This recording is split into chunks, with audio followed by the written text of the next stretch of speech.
a hacky sack. This here will do wonders for your game. Guys, this is literally the easiest thing you can do. This barely weighs anything. You're barely going to know it's on your head.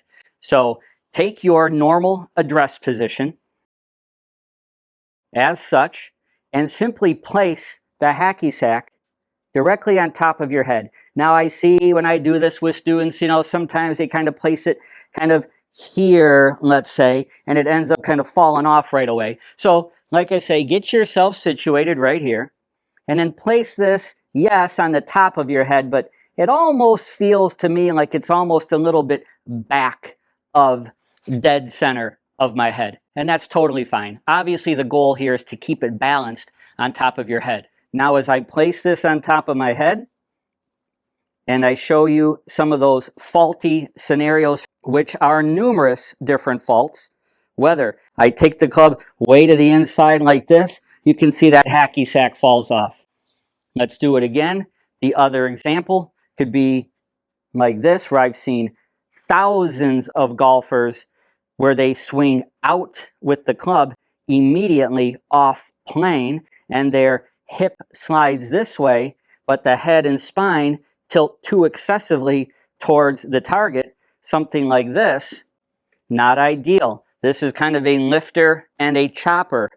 Not a good way to hit a golf ball. And some other faulty head positions where your head is not in the game and we need to get you more level-headed are examples like this. A player may swing to the top quite nicely, but on the way down, I see, especially I get these young guys in here, these 20, 30-year-old guys that just want to literally kill the ball.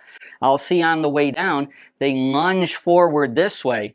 The head and spine tilts down to the ball. You can see from the face-on view how as I came down, I literally lunged down at it this way. That's not an ideal way to hit a ball. We're going to end up driving it so low into the ground, it's barely going to get off the ground.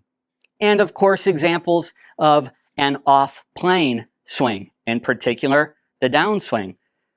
Who knows where somebody's backswing may be, hopefully on plane, but if we're coming down and we're spinning out, we're hanging back on this right side, the head starts tilting excessively this way, we swipe across the ball from outside in. Now the issue of the slight movement of the head off the ball is a pressure shift or a pressure change, a movement away slightly from the target.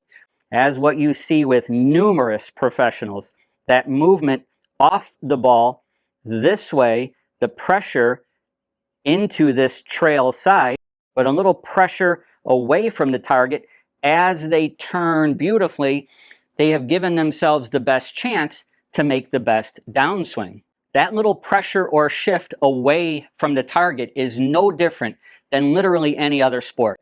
Let's say baseball, for example. You will see the batter as they have their bat and they're ready to go. As that pitch is coming in, they actually move a little bit away from the pitcher as they then shift back towards the pitcher. Conversely, there are some tour pros that have a pretty steady head. They're very level-headed. The one that comes to mind is on the LPGA Tour, Nelly Korda. For the most part, she has a relatively steady head. Yes, there's a little bit of motion in there, but it's a minor amount. So let's place this back on top of our head. So as I swing to the top, hopefully my plane is very nice. That would be wonderful. Now again, you will see from the face on camera there that the head moves slightly in this direction, slightly.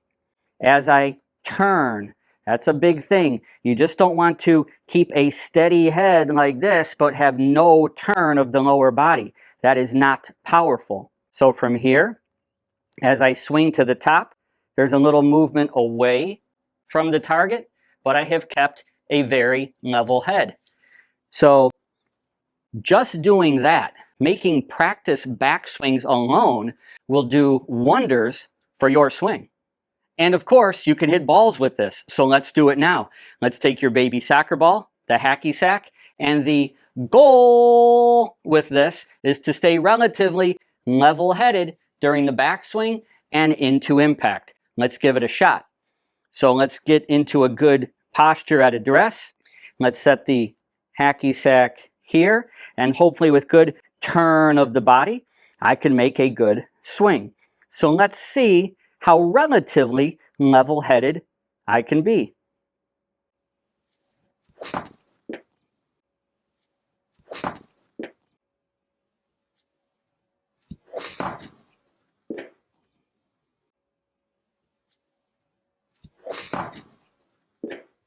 That felt really good. Awfully close to the pin. Look at that. Looks like about a 5 or 6 footer. I'll take that all day long. And looking at my path number right here, beautiful. I came from the inside, 0.3 degrees. Awesome. I'll take that a million times over.